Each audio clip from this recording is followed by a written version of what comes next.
I'm sorry to be using a fancy newish word or unusual word, but what I'm trying to explain with this video and some subsequent videos is why we have, not only in the United States but in other countries, a tendency to have the worst people, the least qualified people, the least suitable people to lead the country, to be the political leaders, or also the, what you could say, the business elite, or the but right now in our country those are pretty much merged together.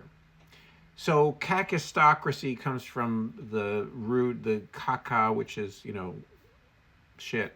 And but it doesn't have to be. There are many ways to describe our current situation, but what I'm trying to emphasize in these videos is the distance between the people we should have leading us and the people we do have leading us. And to explain this, I'm going to take a few detours which you may or may not have patience with. But one of them is that I think we have an inadequate theory of society, of our social being as human beings, and then also on top of that, our politics. So if we don't understand our politics or how society works, we can't have a good and thoughtful way to create a better politics, a politics that leads us toward the future, toward reality and the future. In other words, realizing that we can't bend reality to fit exactly our fantasies and but still we move toward a better situation that we agree upon as a people that is somewhat better.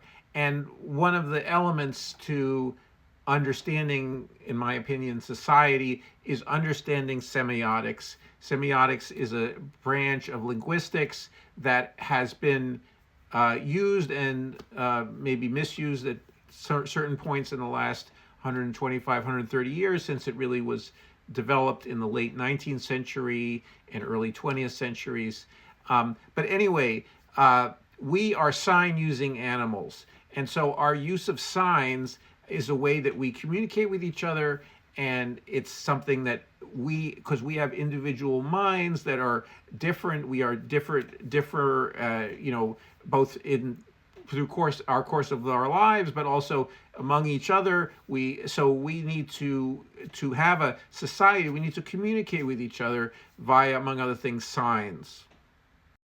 So what signs are is the combination of a sound or a visual representation, a letter, with a signified something that we mean, that we attempt to communicate with someone else. So they require production, in other words, saying something, an act, and they also require an act of reception and interpretation.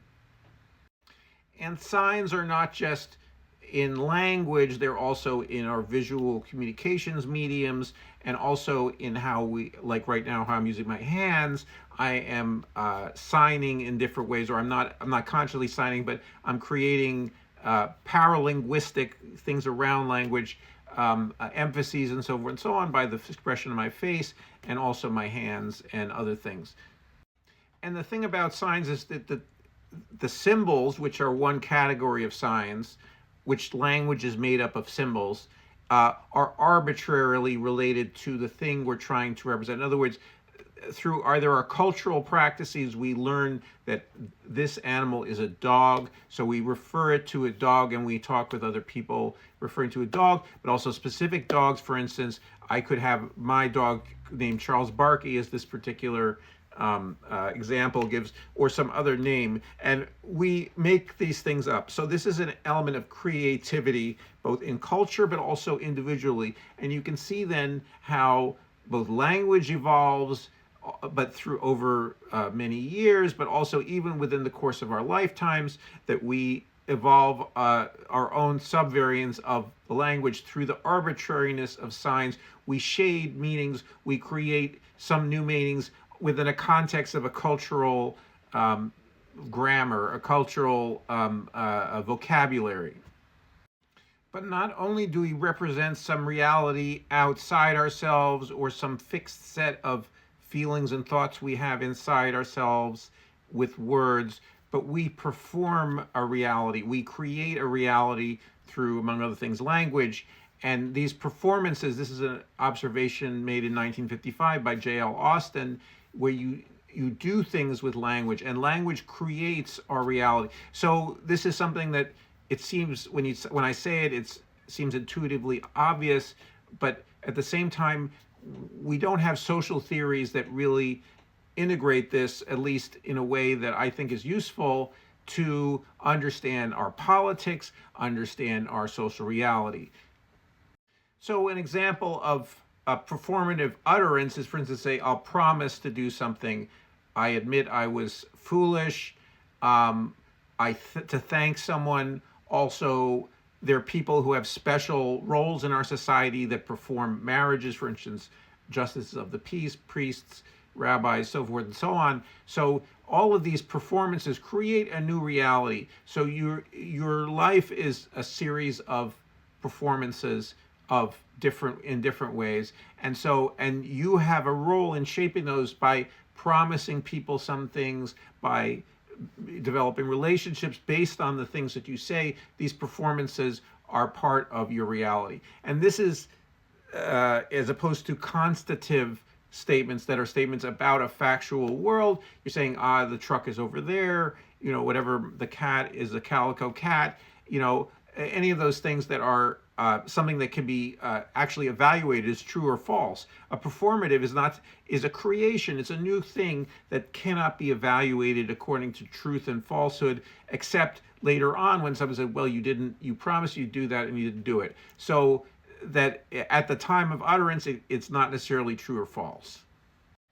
And this leads to, this is a famous book from the 1960s, The Social Construction of Reality, where reality is constructed by people in society through the various cultures. We have, thousands of cultures in the world. They're created by people. And so this seems, when I say it, it's intuitively obvious, but people tend to think of their social context as being like a thing that's factual, when in fact it's constructed by people. Now, this concept was used to argue against genetic determinism, a bunch of different other things, but it's still also tells us about the performance of life in everyday world and how we decide to perform using, among other things, language. The tool of language is very powerful, and it's one of the ways we create that social reality, or change it in ever so slight ways as part of our version, our little subculture of the subculture that we live in.